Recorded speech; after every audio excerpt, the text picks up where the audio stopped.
kopi paling mahal dekat dunia tapi asalnya daripada tahi binatang. Kopi luwak ni asalnya daripada tahi binatang tau, tapi surprisingly harga dia paling mahal dekat dunia. Harga sekilo tak silap boleh cecah sampai RM1,000. Macam mana kopi ni boleh jadi sangat mahal kan? Okay, dulu masa zaman Belanda jajah Indonesia, diorang tak bagi tau penduduk tempatan minum kopi yang diorang dah tanam tu. Tapi diorang jumpa luwak ataupun sejenis musang luwak, dia makan buah-buah kopi tu.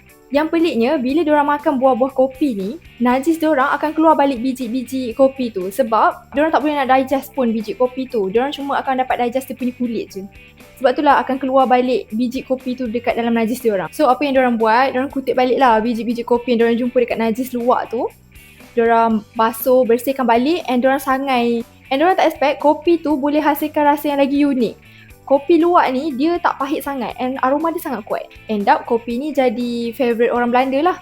Sampai sekarang dia dah terkenal sebagai kopi yang paling premium dekat dunia. Tapi sebenarnya yang buatkan kopi ni jadi mahal bukan sebab tu, tapi sebab sekarang ni luwak dikurung dekat dalam sangkar yang sempit, dipaksa makan biji-biji kopi ni non-stop sampai banyaklah yang mati sebab stres. So memanglah kopi ni sedap, premium, mahal, tapi dia ada dia punya dark side lah.